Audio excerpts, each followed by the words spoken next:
Esse plano que está aí, eu considero, Jô, um plano que pretende reformular por inteiro a democracia brasileira. São 521 propostas que estão no Plano Nacional de Desenvolvimento de Direitos Humanos. 521 com 6 eixos orientadores. O grande drama desse plano é que é um modelo muito semelhante ao modelo venezuelano. Há um centro de estudos de pesquisas sociais na Espanha que orientou a conformação das 3 condições da Venezuela, do Equador e da Bolívia. O nosso plano segue muito. Por exemplo, em relação à imprensa, censura da imprensa. Quer dizer, vai haver um controle, vai haver uma classificação. Aquelas instituições que não seguirem o que eles chamam do plano de direitos humanos, essas instituições não receberão, por exemplo, financiamento oficial. Na educação. Isso é um pouco o que o Bush fez em relação à pesquisa com células-tronco, né? Quer dizer, podia fazer, mas não receberia nenhum auxílio oficial. Mas no caso concreto da imprensa, a imprensa são os pulmões de uma democracia. Quando você controla a imprensa, eles é que vão determinar. Educação. Todos os professores terão que ser educados dentro do que eles chamam deste plano de direitos humanos. E as crianças receberão uma cartilha para seguirem rigorosamente o plano. Então, formando muito no estilo, enfim, da União Soviética, do Hitler, do Mussolini, criar a juventude já amoldada a aceitar o plano. Por exemplo, direito de propriedade. Hoje nós temos o seguinte, quer dizer, se uma propriedade é invadida, eu vou até a justiça e peço a reintegração de posse, mostra que eu tenho o título. Se o invasor invadir uma propriedade, o proprietário fica sem a propriedade. Aí a justiça não poderá dar reintegração de posse. Chamarão a sociedade civil organizada, que é formada pela comunidade deles, e essa determinará se deverá ou não ser devolvida a casa. Ou pode ser urbana, ou pode ser uma propriedade rural. Urbana também? Urbana também. As duas estão colocadas, propriedade rural e urbana. A subutilizada, se a comunidade entender que está havendo subutilização daquela propriedade, etc., só depois desta manifestação é que possivelmente o programa não diz de que forma se fará, apenas diz que não se poderá dar a integração de posse imediata antes de haver uma mediação dessa comunidade. Pega-se, por exemplo, o problema, que eu considero extremamente grave, das Forças Armadas e da Polícia. As Forças Armadas, hoje, elas representam, em momento de crise, aquela que determinará a maneira de se controlar, de se manter a ordem e a lei. O que ocorre? As forças policiais são forças auxiliares. Quem comanda é as Forças Armadas. Agora, as forças policiais deixam de estar subordinadas às Forças Armadas, deixam de ser forças auxiliares das Forças Armadas. Cria-se um sistema único de forças policiais, nacional. Então, os governos terão as suas forças policiais controladas por um sistema nacional único. Então, teremos as Forças Armadas se o Brasil entrar em guerra, o Brasil não tem essa vocação, e teremos um controle total das polícias desvinculadas das Forças Armadas, podendo ser as forças policiais apenas forças reservas em caso de guerra. Então, está havendo uma total mudança do sistema, digamos, do regime constitucional. Por exemplo, nós vivemos em representação. Cada deputado paulista, para ser deputado federal, ele precisa de pelo menos 100 mil votos. Que representa? Ele pode ser um mau deputado, mas é o povo que vota. Eles vão substituir um pouco a chamada democracia representativa por uma democracia delegada que é comum na Venezuela, Bolívia, Equador. Vale dizer, o povo vai ser chamado sempre para discutir não, votar em plebiscitos e referendos, criando-se quase um sistema semelhante ao sistema da Constituição venezuelana, pela qual haverá o poder executivo, o povo, como os dois poderes, e o poder legislativo, o judiciário e o Ministério Público serão poderes acólitos. Então, é indiscutivelmente um plano que representa o pensamento daqueles que fizeram. Mas é possível o governo se sobrepor ao que está na Constituição? Eles terão que mudar a Constituição. Isso é apenas um programa, é um decreto programático. Eles vão ter que mandar projetos de lei ordinária, projetos de emendas constitucionais para mudar todo esse sistema, Poder Judiciário, Poder Legislativo. Terá que ter uma comissão de direitos humanos a orientar as leis que eles terão que fazer. Eu lhe interrompi com a pergunta que você ia falando... Não, o que eu iria dizer é o seguinte, eu tenho um profundo respeito por aqueles que fizeram esse plano. Alguns deles são meus amigos, debates há muitos anos, entende? Mas eles têm uma convicção de que, por exemplo, Cuba é um país que representa uma democracia, que a Venezuela tem uma democracia representativa, que representa o povo, não precisa.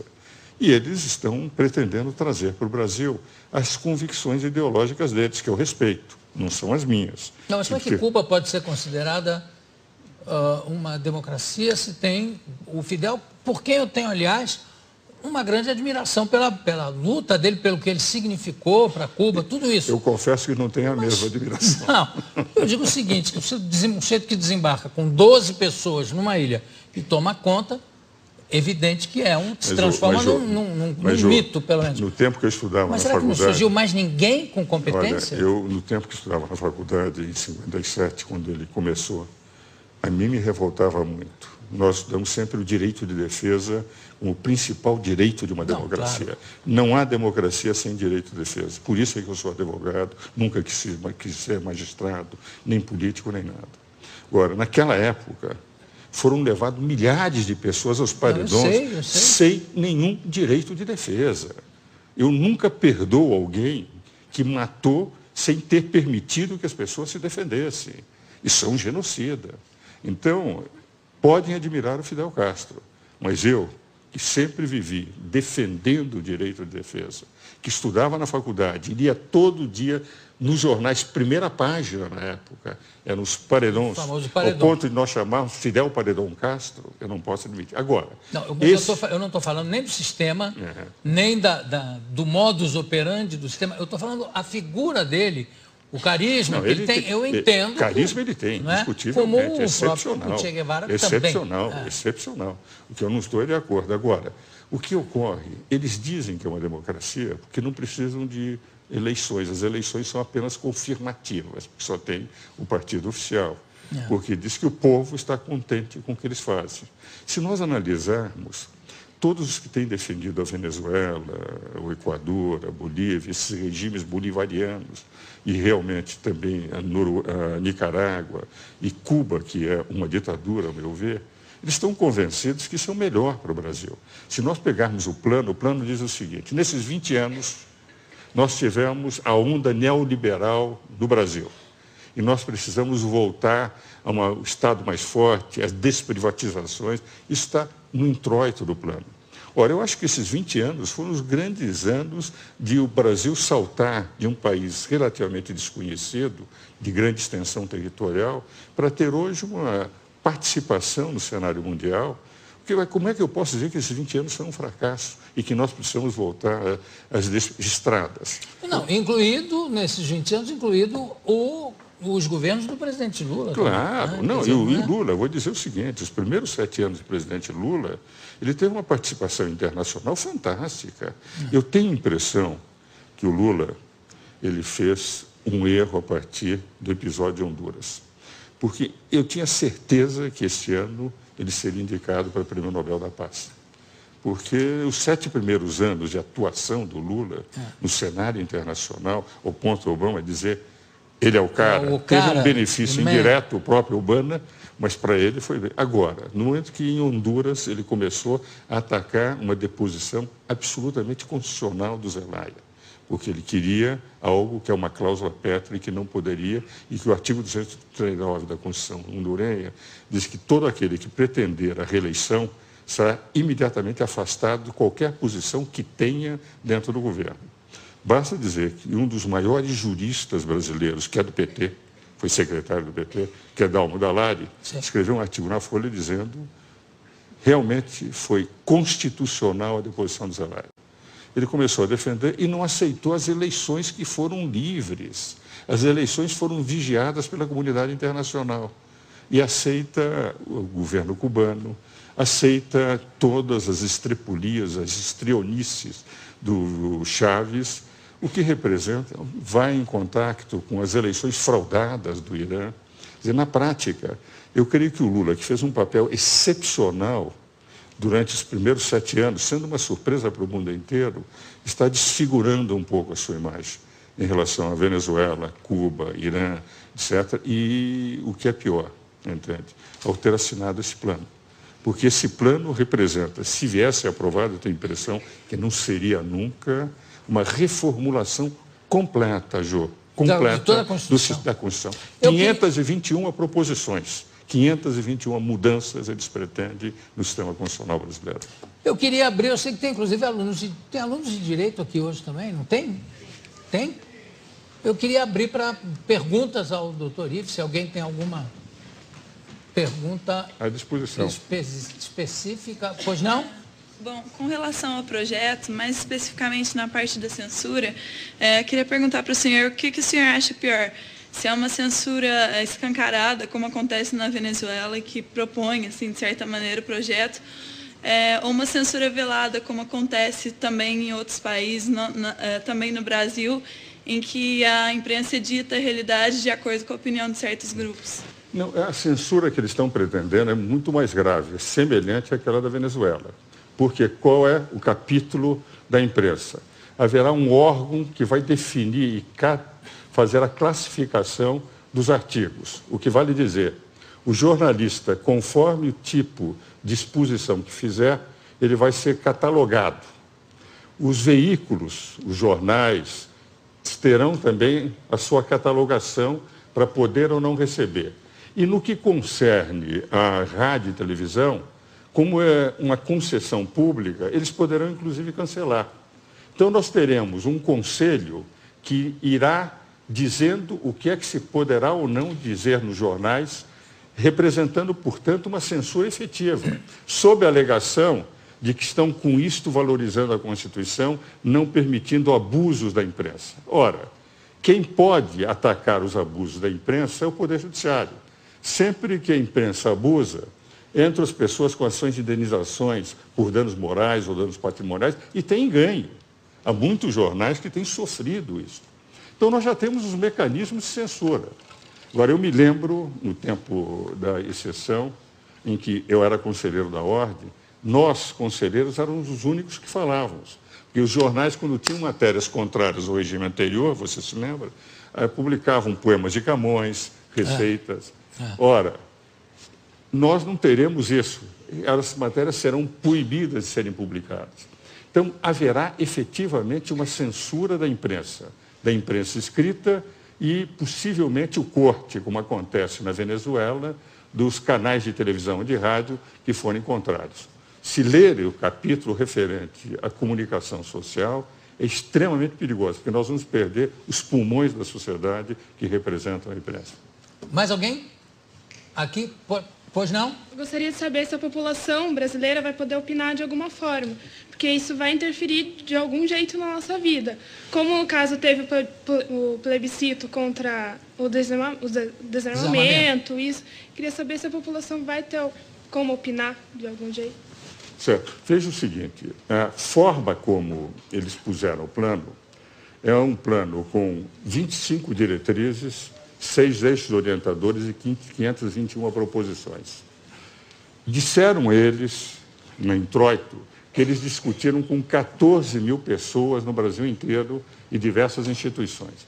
Com todas as instituições que eu falei, que eu conheço, nenhuma delas foi consultada. Então, são instituições de pessoas vinculadas à ideia do plano. Eu mesmo disse para uma dessas pessoas vinculadas a eles o seguinte: 14 mil não representam 190 milhões de brasileiros. Um deputado em São Paulo, para ser eleito, precisa de 100 mil votos, para ser 1/70 dos deputados que representam São Paulo no Congresso Nacional. 100 mil.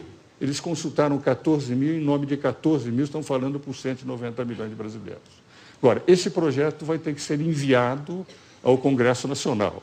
Os diversos projetos de lei e as diversas emendas constitucionais. Criar uma justiça comunitária, uma justiça restaurativa antes da justiça comum, É evidente que é uma mudança monumental no capítulo do Poder Judiciário na Constituição. A sensação que eu tenho, entende, é que este ano não haverá possibilidade de eles levarem o plano a ser aprovado. Aliás, nenhum deputado iria correr o risco, de repente, estar indo contra a vontade popular. Agora, nós não sabemos, em função daquele candidato que vai ganhar, aliás, são 2 candidatos, não é, que estão com mais possibilidades, se, enfim, o candidato do governo ganhar, se vai ou não aceitar o plano e levar o plano para frente. O que eu tenho a sensação, e que a imprensa tem que fazer, e eu quero distinguir bem uma coisa, o que eu estou atacando são as ideias do plano, embora respeite as pessoas que os fizeram, porque alguns são, inclusive, meus amigos. O que eu quero dizer é que nós, sociedade, temos que conhecer em profundidade o plano. Não pode ser levado ao Congresso e deputados se reúnem, fazem um acordo de liderança e aprovam. Nós todos, do povo brasileiro, e essa é a intenção que eu acho que o meu amigo Jô Soares está fazendo, é levar para o conhecimento a fim de que as pessoas possam discutir, possam debater e se acharem que é melhor que se faça. Eu, pessoalmente, considero que a democracia corre risco se nós sairmos do equilíbrio de poderes que temos hoje. Porque hoje tivemos, em 22 anos de Constituição, um impeachment presidencial, uma superinflação, escândalos como o Mensalão, o escândalo dos anões, agora o escândalo do Distrito Federal. Tivemos alternância do poder e nunca se falou mais em quebra das instituições. Vale dizer, a Constituição funciona bem. Mudar essa Constituição, que tem defeitos, mas que permitiu um equilíbrio de poderes, é um risco muito grande para o Brasil. Por isso, todos nós temos que discutir, e principalmente os meus colegas, aqueles que fizeram direito, porque a nossa função, fundamentalmente, é discutir o direito que tem que ser aplicado nesse país. Bom, eu tenho parabéns. E parabéns pela pergunta. Eu tenho tempo para mais uma pergunta, que foi um rapaz que falou junto com... Quem foi? Eu. Foi você? É. Então, diga lá. Eu queria perguntar se esse projeto, se ele for implantado, se o governo decidir aceitar, ele vai abrir portas para que outros projetos muito mais abusivos, piores para a população, porque você censurar uma coisa, censurar uma pessoa a ter a sua própria opinião é uma coisa ruim. Se esse projeto, se ele for aceitado, vai abrir portas para outros projetos muito mais abusivos. Se o projeto passar, nós vamos ter um regime semelhante ao de Chaves. Nós vamos ter o Poder Executivo com força, o Poder Legislativo, o Judiciário, o Ministério Público como acólitos, quer dizer, como secundários, e o Poder Executivo a toda hora chamando o povo para opinar, diga sim ou não, como acontece. E é evidente, quando se tem um único poder, sem o equilíbrio dos outros 2 poderes, tudo que vier depois será mais abusivo. Então, esse risco que o colega apresenta realmente existe. Tudo bem.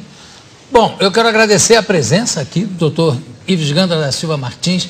Maravilha, você sempre claríssimo e sempre nos ajudando a esclarecer alguns pontos que ficam muito obscuros, né? E você dá clareza a todos esses pontos. Muito obrigado. Obrigado à participação da plateia também. Daqui a pouco a gente volta. Obrigado, Ives.